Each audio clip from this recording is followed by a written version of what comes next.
Well, ladies and gentlemen,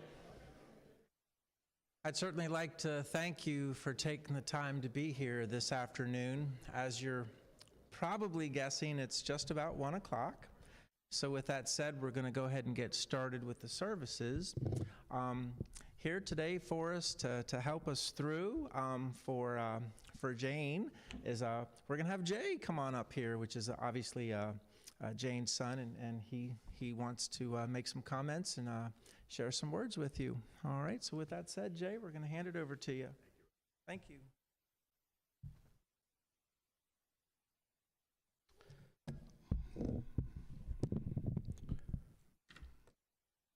Thank you all for coming today. I know this would mean a lot to Mom. She really didn't want a big service or big showing. As many of you know, she was a very hardworking individual, had a lot of pride, and again, she would probably be totally upset with this show of love and respect and outpouring of all of you. So again, I thank all of you for being here. So a few comments, and again, thank you for coming. You read the obituary, so again, she had a very long life. She was a remarkable woman, a devoted wife, mother, grandmother, sister, neighbor, and friend. Jane's passing leaves a quiet space in our lives, but her presence remains deeply rooted in all of us. Like the strong foundation of the family farm she cherished so dearly. Jane was born on May 26, 1931, in Smyrna Landing, Delaware, to Harry and Elizabeth F. Verdon. Even from an early age, she understood the rhythms of hard work and the rewards of the land. As a young girl, she worked alongside her father, learning not just how to tend fields or care for animals, but how to be dependable, steady, and strong. She loved her parents and never had enough time with them. Whether it was working in the field, yard work, ice skating on the pond, riding the roads, or just sitting around late at night, she never had a crossed word with either of them, unless she was reprimanded by her mother for doing the dishes and cleaning up, because that work can wait, following a holiday dinner or birthday celebration at Whitehall Neck. She loved riding ponies at an early age. She had a special affection for the outdoors. Whether it was mud on her boots or a pony's mane in her hands, Jane never shied away from a challenge. She may have been the May Court Queen in 1949 at John Bassett Moore High School, but she wore her crown in the field just as proudly as she did in that photo. It's in the back. In 1950, she married the one, J. Irving Davis. And together they began a journey rooted in faith, love, and farming. They spent their years living with her in-laws in Clayton, and she instantly became a part of the family, helping to prepare meals for home, as well as the church and community center. Her father-in-law said that she was the only woman to ever really get along with Miss Ella. After a few years, Jane and Irving would move on to greener pastures and a new farm in St. George's. However, those pastures turned white overnight. Before the first full day of their new venture, they had been greeted by an overnight snowstorm, which Jane was left unprepared for. You see, she had left her boots in Clayton, but was resourceful enough to fashion some burlap feed bags around her shoes to navigate the snowdrifts.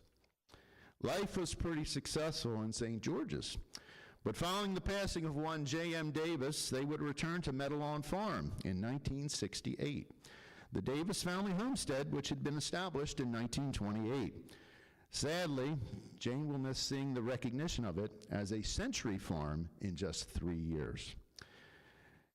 Jane will be missing all the recognition associated with it, and again, that was part of her most cherished years when she returned to that cherished land that she called home. Not because it just had her name on the mailbox, but because she had her fingerprints on every inch of it. She raised crops, she raised horses, including a special set of twin colts.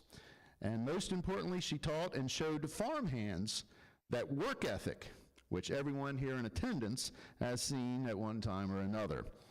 She raised expectations about how to live with integrity, work with your hands, and treat every animal and every person with care and respect.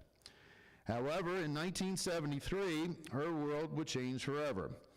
You see, society, up until that point in time, and even years later, created the social expectation that you had children earlier in life.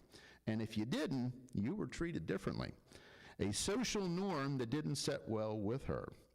It was her drive and commitment to the agricultural way that kept her going before she began raising me.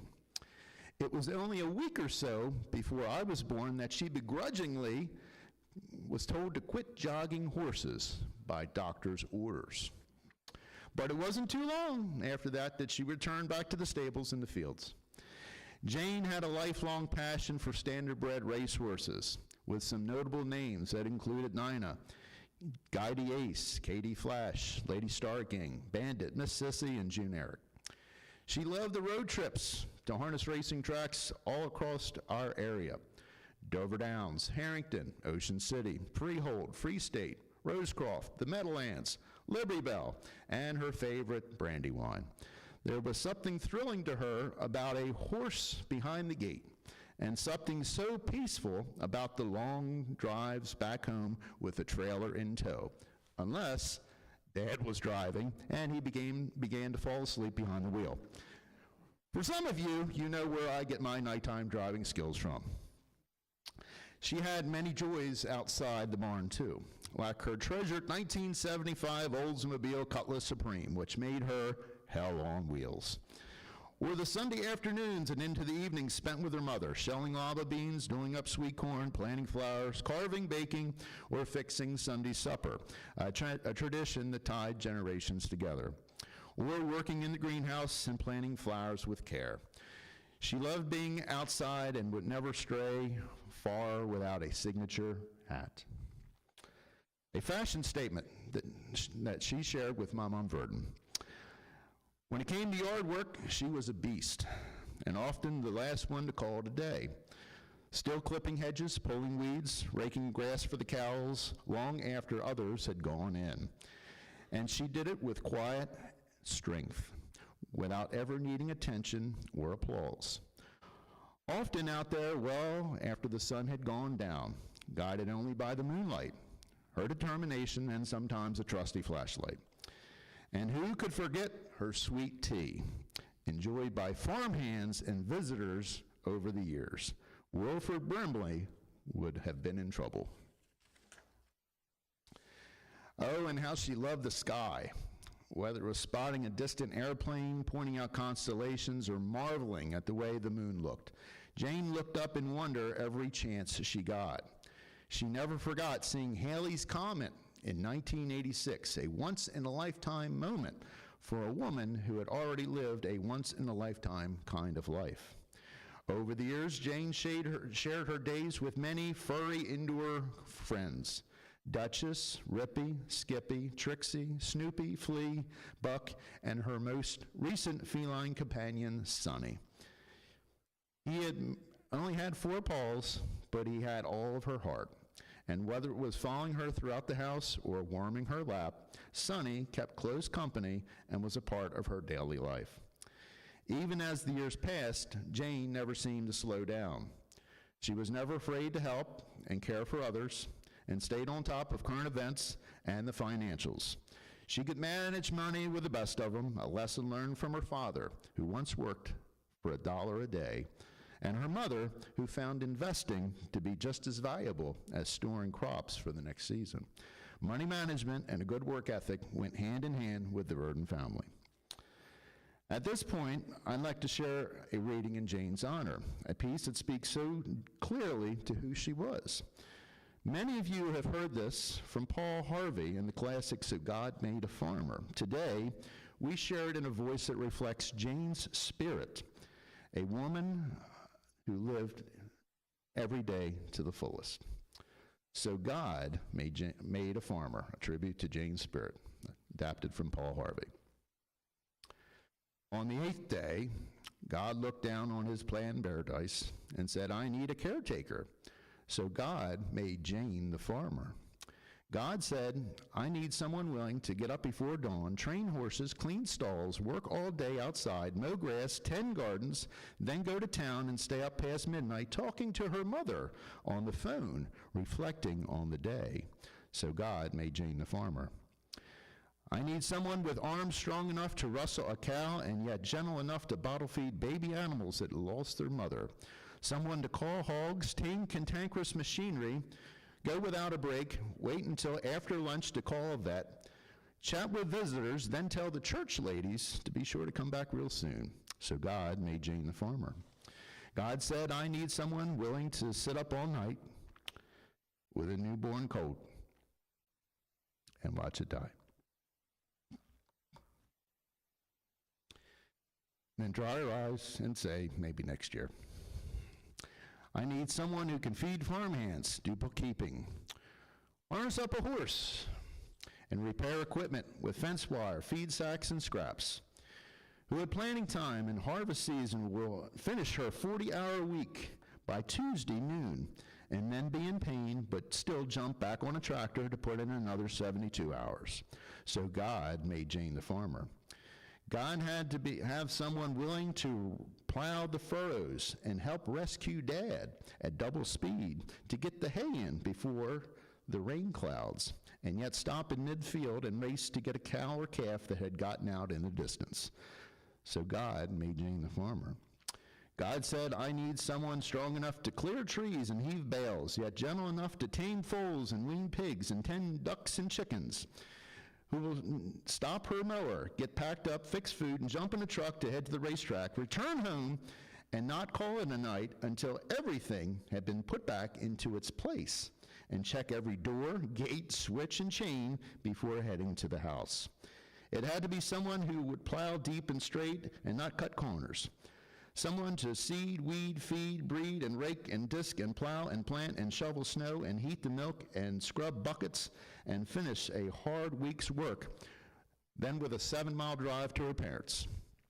Somebody who would bail a family together with the soft, strong bonds of sharing, who would laugh, and then sigh, and then reply with her smiling eyes, when her son says not to worry, everything will be okay. If anybody would like to share at this point before I close, any thoughts, stories, please come up at this time.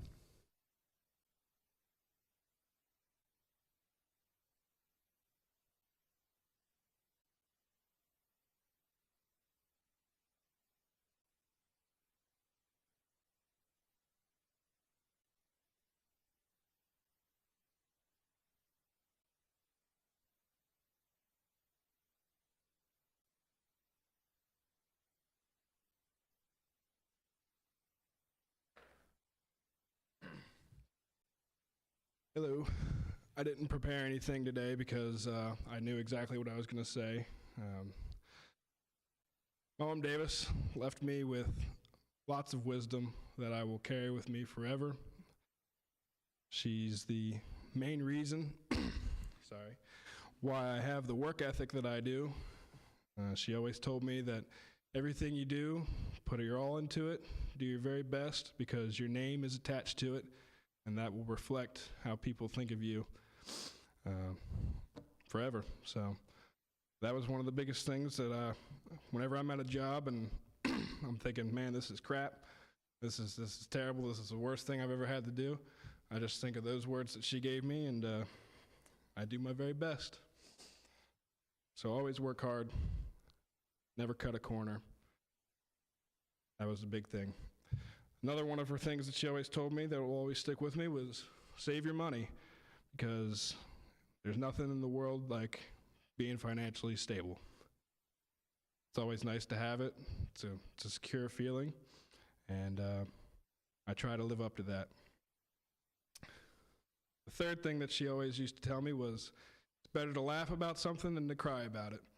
And I try to remember that every time I'm feeling down. Find something to laugh about, turn it around, make it funny. And with that, the last thing that she ever told me that will probably escape me to this day and forevermore, I look better with a clean face. I don't believe that, but I made sure that it was a thing today for her because she would have loved it. So thank you all very much for coming and remembering my grandmother, Jane Davis.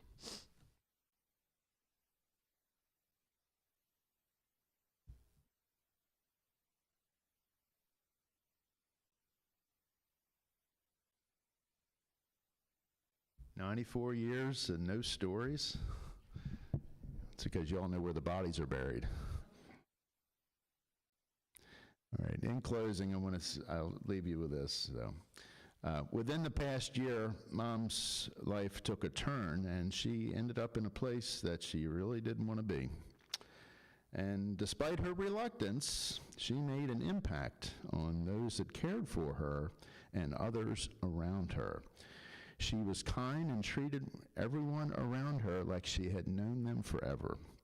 To everyone in attendance and all those that she loved, family members, friends, close associates, and everyone who loved her, thank you for sharing Jane with us. Her roots run deep in the soil of this community and in the hearts of everyone gathered here. May her memory be a blessing, and may we all live even with a fraction of the grace, grit, and determination that she brought to this world. Thank you.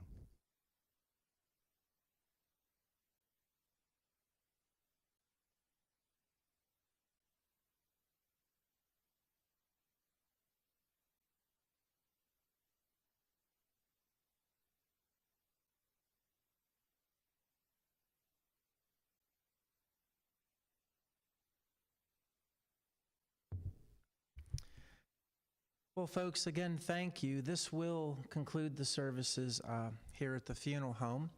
The committal portion of the services is going to be held next at Oddfellow Cemetery in Smyrna, but that's going to be privately held with just the immediate family.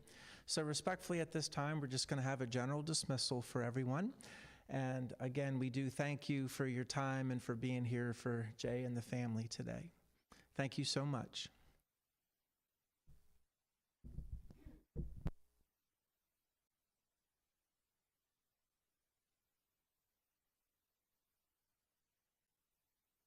And folks, just so you know, as you do leave the premises here, because we do have the main driveway blocked off with the funeral cars and the family cars, we do have two other exits here. So the most prominent exit is right out the side towards South Street, where then you can, get on the road to head about your way, or straight back onto Market Street Plaza, which is a little bit of a tougher turn for you, but still manageable. Okay?